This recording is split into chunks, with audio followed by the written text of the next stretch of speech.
comedy. Nice. I Something got. on my lip. Do I have something on my face? I actually thought about grabbing my Jason Voorhees mask and putting it up, but I was like, it's okay. I got my little notebook here with notes. Fantastic. Got my caffeine for the caffeinated conversation, I have a cup of and I've tea. got How ah. very, very, very English of me. It's okay. I usually do tea, but today I needed the jolt, and I've got my wireless mic. Let's just test this out. Hopefully, this doesn't screw.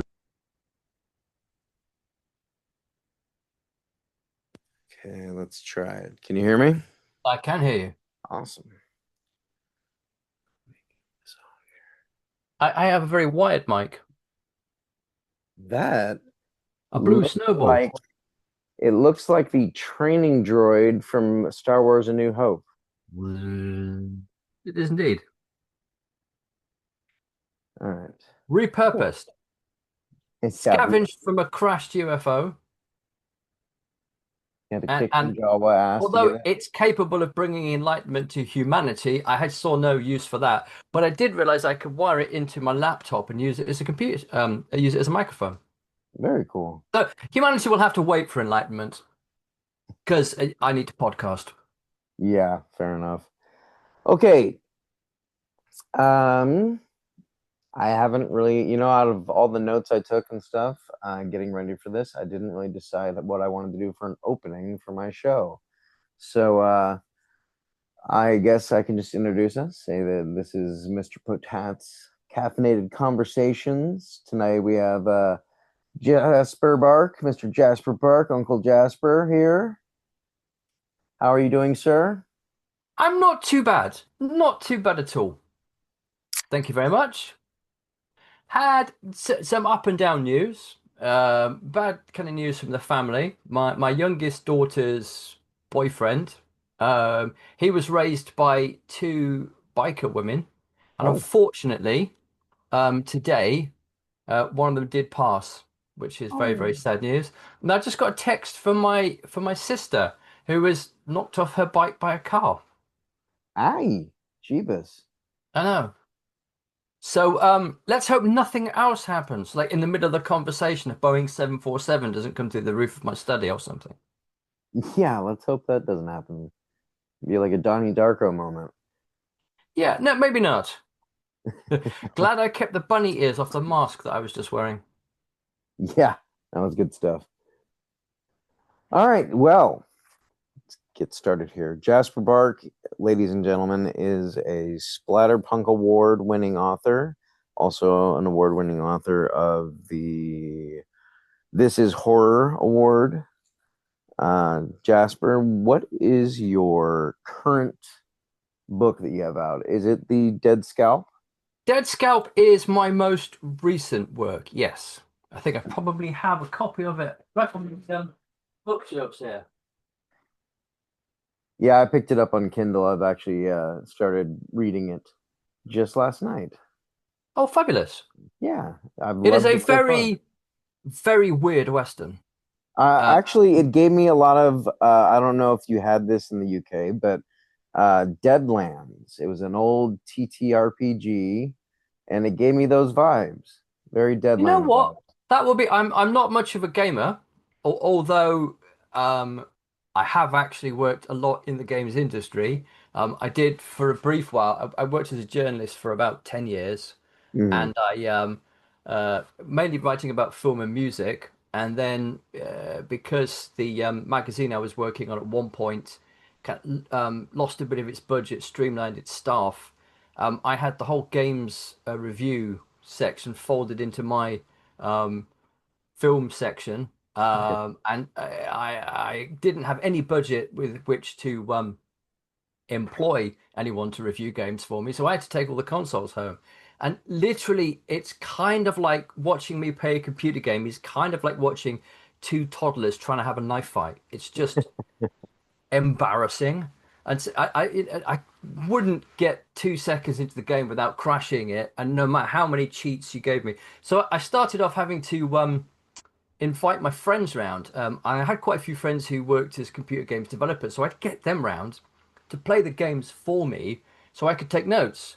And then spinning off from that, I discovered I was mentioning this to one of the drum and bass, a guy called Groove Rider, Mhm. who was quite big in the 90s, who I was interviewing at the time because that was also a big part of my job and mentioned that I was having to do this. And he was like, dude, why don't you get me to play them for you? In fact, I'll get all my friends around. We'll get, and he started listing various celebrity DJs. And I thought, hell, I'm onto something here. So I pitched the idea to my editor in chief and said, I think rather than have my kind of games thing, which I'm kind of just fudging, let me invite all these celebs around at the office and they can come and play the latest games. So it was quite a successful feature it became. And I wrote scripts for games when I worked for Rebellion, who owned a lot of the comics and books that I was writing. I wrote books for them, and I wrote an adaptation of the Sniper Elite game. All this, You wrote an adaptation of Sniper Elite. That game was yeah, the awesome. first one. Yeah. Yeah. So that was. So I have a lot of history in games, and people occasionally will like drop me little lines and tell me something about games. You're kind of talking to the wrong person. So I do know what you're talking about, and actually that's a very good cultural touchstone for Dead Scalp. So, should I chat at all about Dead Scalp? Yeah, please do. As I Please say, do. I wanted to it's talk about that because yeah. I mean, I just bought it, so, and I wish I had had the time to read it when I was doing my research for you, the whole thing. But it got to be about midnight, and I had to be up at 6, so to get my kiddos off to school. And but it is a lovely book so far. The first chapter is Thank you. amazing, pulls you right in, and That's good. please do talk about it. Well, it's going to get even stranger. That you might not think so from the first chapter. It's going to get a lot stranger. It's also going to get a lot gorier. Dead Scalp is the type of place. It's the place you go when you're down in your luck, when the law is on your trail, when you have nowhere else to turn. And you just need a lot of hard cash and some seriously dark, black, ancient Native American magic to get you in there. It's run by a guy called Big Bill, who is and it's kind of like Dead Scalp itself is like an other world, Hmm. a kind of mystic. You step through a mystical portal that takes you into like a dreamland that's adjacent to ours. Hmm. Once you're there, you never grow old, you never age. In fact, the only thing that grows in Dead Scalp is hair. Hair and beards. But the one thing you must never do under any circumstances is cut it. It starts when an outlaw, James Briggs, bluffs his way into Dead Scalp and actually into the employ of Big Bill, who runs the whole place. But as he does so, just at the very, very opening chapters, you might not have realized this yet, a deadly threat has just been unleashed in Dead Scalp. And the consequences of releasing this deadly threat by shaving off the individual who is tried in a kangaroo court in the saloon in the opening thing are going to be devastating for everyone involved. Hmm. And I promise you won't see it coming. I hope I will be able to read the rest of it tonight. I So would do I. love to. Yes, I would love to keep going on it. I'm gonna have to see how my kids are doing though. But it's funny when when you have kids, you kind of have to like put time slots of like, okay, they're in bed from this time to this time, so I'll write for an hour and then I'll read for an hour or maybe 2 hours and then I'll hang out with my wife. I had exactly the same thing as the I by the time I started writing full time, I was obviously working from home on a freelance basis, living from advance to advance. Um, and as a consequence, we needed a stable income. And luckily, my wife is not just an awesome human being, she's also incredibly talented.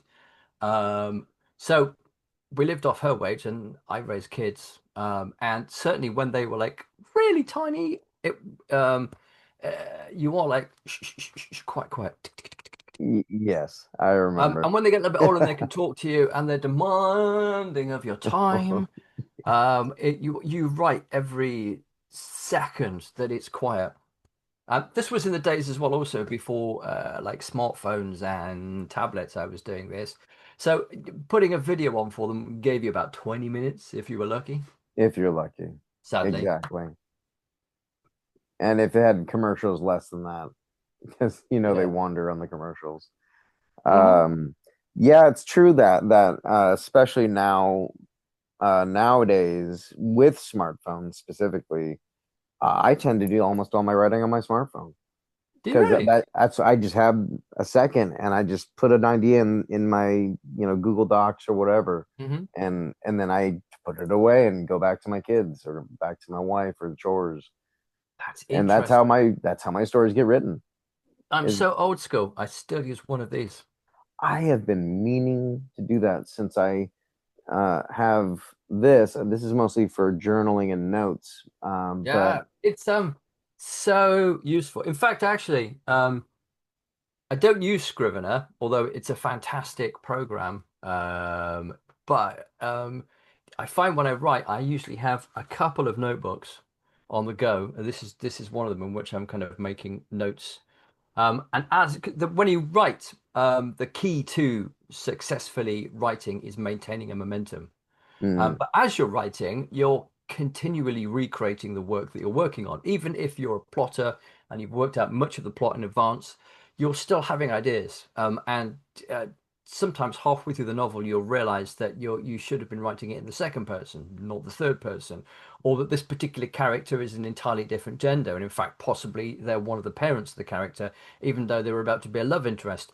And um, the most important thing to do at this juncture when this happens to you, and it happens to all of us as writers, is the very next sentence you write, that change has taken place. So then you carry on as though you'd written the whole book up to this point, even if you're like 70, 80,000 words into the work, as if this was the case. And you make a little note to yourself, go back, change gender, go back, change universe, go back and change the goblin into a unicorn, and then from there on, this goblin who has been raping and slaying throughout most of the novel suddenly is like is a font of peace and reconciliation for the entire universe, and goodness spills forth from its horn. And so, but do not under any circumstances, because you would never at the marathon get two-thirds of the way through and think, do you know what? I should have run this entire marathon favoring my left foot, not my right. I better go back to the starting line and rerun again. You would never do that. So don't do that on your work. And this is why notebooks are incredibly useful. Or if you have something like Scrivener, it actually has a notebook feature where you can make notes as you're going along, which you often have to. mm.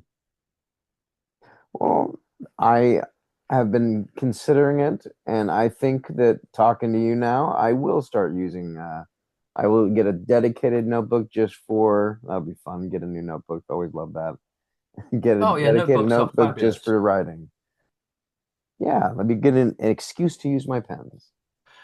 Yeah, notebooks are good for writing. I carry the same as these days. I'm more likely to carry my Kindle or my tablet around with me everywhere so I can read every. Prior to adopting those, I used to carry a book everywhere with me and a notebook. So I have a notebook that comes with me in my bag or a pocket whenever I leave the house. So I Hmm. have something to jot on. I could use my phone, but I don't want to. Do you seem to do only plotting in your notebooks, or do you write like I straight up? write. I write. I will make all kinds of notes about anything I'm writing, or I might sit down and jot a line of prose, or even a piece of poetry if I'm struck. There won't be any organization to it. It won't be like a Word document or a Pages document. I will just jot any old stuff down that I want, and the notebook is carried around. So if whatever strikes me in that moment, I need to write. I have two dedicated notebooks which are specific to whatever project I'm working on. Hmm. Um, and if I have to hop backwards and forwards between projects, I'll dig out the notebooks and keep working on those while I'm writing. And um, yeah, I probably even have other notebooks for other purposes. Do you feel Spells. that writing in a notebook versus on a Word document kind of format forces you to be more specific? It's interesting. I have illegible handwriting that even I struggle to read and work out what exactly I was talking about. When I write in a notebook, I am just brain dumping. I'm splurging without any kind of filter. And in fact, my first draft, which are terrible in a Word document, I do the same thing. I'm not worrying about tidying up the language just yet. I will keep attempting sentences, but when it's roughly near to what I want, I'll move on to the next sentence and the next paragraph and the next chapter and the next section of the novel. Um, but I'm not one of these people who sits down and composes themselves and writes something longhand. I understand the thought process. I understand how it slows you down. I understand how the connection between the eye and the hand and the physical writing of something, all of them have an effect on how you write. I love the fact that on a Word document working on a keyboard. One, I can touch type, so I can type almost as quickly as I can talk. So I go a lot faster than if I'm writing longhand. And I love the fact I can continually go back and erase something if I don't like it, rather than crossing it out and rewriting and crossing it out then. So, although I recently inherited my father-in-law's old Underwood typewriter, and I actually learned to type on a portable typewriter, and then graduated to an electric typewriter, and then to a word processor on an old Amstrad. So I did learn to type, and so in the back of my mind, I have this romantic idea that I'm going to sit down and start a project and type it entirely by hand, and then go back once I've typed the whole thing out and retype it, and then like you had to used to do in the days Hmm. before. You just open a new document and cut and paste in your old document and then work on it. Hmm. Hmm. When I talk to writers, who cut their teeth back in the 50s, 60s, 70s, that's what they had to do. They have two pieces of carbon paper. They type it up really, really badly, sometimes only with two fingers, or sometimes they could touch type. And then once they'd finished, they'd go through it with a pen, Hmm. and make all the notations, and they'd put it back, another page back in the thing, and retype it and then retype it. And if you made a mistake on a page and it was going in, next day you had to retype the whole page from scratch just to fix that one mistake. When I was in junior high, we were still using typewriters. But So hey, you are yeah, probably the last person who can ever I say was that. literally thinking that while you're talking. I was like, man, I'm probably the last generation who got that experience. The No, trip. So Dead Scalp, it's out. Is it? hmm It is out it's already. out. Yes, I knew It's it was out on available. Kindle, but it's not. It's out in physical form. Yep, Okay, and and we'll put it's a little banner over the top, ding ding, to show the links so that people can pick it up because probably down below as well in the oh yes, down below in the description as well, links we'll to leave a that. link. Uh, you got the Splatterpunk Award for Beyond Reform. That's right. That was like a collection that I did with Aaron Beauregard and John Athan. Yeah, John, Nathan, and Aaron. Yes. We based it rather around there's a book called Triage, which has Edward Lee, Richard Lehman, and Jack Ketchum in it. Ooh. It's not, and they both contribute two novellas each, and it was a bit of a kind of like a groundbreaking work in the splatterpunk of its day, because they were the three leading proto splatterpunks, or Mhm. probably more. I would describe them more as proto extreme horror writers. They've certainly been very influential in that sphere. And I know Lehman, who was quite conservative with a small and large C, with a lot of his views, didn't like being called a punk. So didn't Really really like the sobriquet of being a splatterpunk, interestingly. But interesting. we kind of, as those were authors, if you've worked in the extreme horror sphere, it's difficult to get out from under their influence, particularly Ketchum, who is a fabulous writer. I feel. Yes, I had the distinct pleasure of proofreading for him once, Wow. and let's just say there's not much to do. Uh, There really mhm. wasn't. I think I caught like one or two things. You know, Wow. Yeah. he's a pro. But what an honor. Oh What a yeah. fabulous honor. So we this was relatively early into Aaron's career, and he approached John and I and said, "Would you like to collaborate on this?" And he's quite successfully collaborated with a lot of other authors. And we were the first, and it was nominated for a Splatterpunk Award. One of the yeah, the Splatterpunk Awards hadn't actually been going particularly long at that point. No, Uh, no, it hadn't. no, I remember I being was looking it up last night, and I actually ended up reading Midnight Glory, and I wanted to compliment you on the old knife in the eye scene. Not to give away too many spoilers, but that tripped me out a bit. I was like, "Ooh, the old knife in the eye." injury to an eyeballs. It's always a great motif. And particularly as it sometimes stands for a kind of, it's quite symbolic in a way, given that the organ that we're using to read the text is in fact our eyeball. It could be argued as that is like particularly in the gruesome scenes that we write, we are in fact causing an injury to the eyeball. So if you are injuring your eyeball by reading about an injury to an eyeball, you create a feedback loop in Little which your poor Unshin reader gets Andalou. hopelessly lost.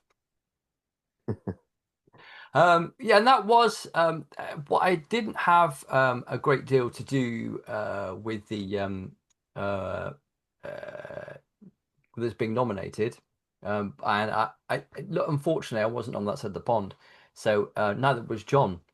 So Aaron went and accepted it for the three of us, which was Hmm. pretty good of him. Yeah, and so that was quite a nice thing to receive. Although obviously, it's not the type of thing you phone up your mum and say, "Mum, you won't believe I've just won the Splatterpunk Award." One of the most gruesome things. Yeah, yeah, you can't show them to the neighbors. No, no, you won't want to read them, Mum. No. Yeah, don't show them to grandma. Well, what about the This Is Horror Award with Dead Air broadcast from Beyond?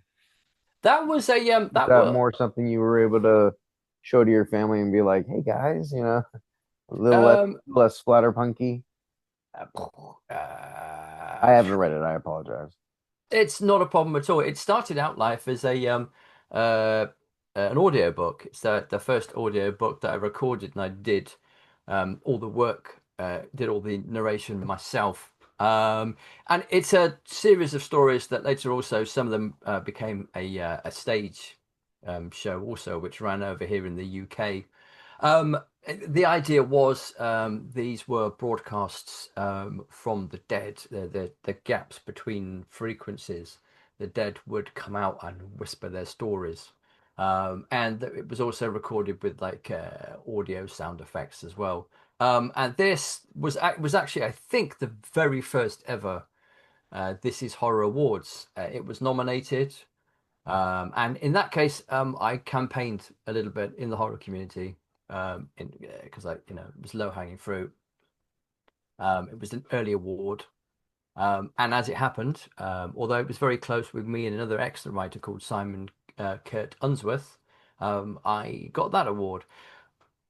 I don't know. The thing about awards anyway is if it's decided by a committee, then you know that your um, piece of work was the one that everyone on that committee hated least.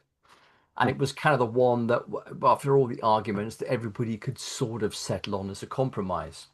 Or if it happens to be voted for, like the Splatterpunk and the This Is Horror Awards by the readers, Mm. then you've just kind of won a popularity contest. You've been most successful at campaigning. So I don't think in either senses, though, it's very, very lovely to win an award and it's very gratifying for your ego and it's useful to put using your publicity. I don't necessarily know if it's a measure of your worth as a writer or a communicator. And certainly, I'm not sure that either Beyond Reform or Dead Air are amongst the best of my work. Certainly, they're not the one that readers love the most. I was gonna ask that actually. It was since I only just started reading um, your newest book, and I haven't read the other book I picked up of yours last Christmas. Actually, I picked up the first of the Draw You In series, and I should have picked it up from you so I could have gotten it signed. And I kick myself now for that. But maybe one day we'll run into each There's other still and I'll time. have it on hand. There's still time. We're not dead yet. No. Um, but what specifically, what book or short story or comic book of yours would you introduce a new reader to you with? Oh, If you're gonna say like this is the um, Barks Bites, mhm. universe, what would you say is the door opening book? Yeah, that's a very difficult question.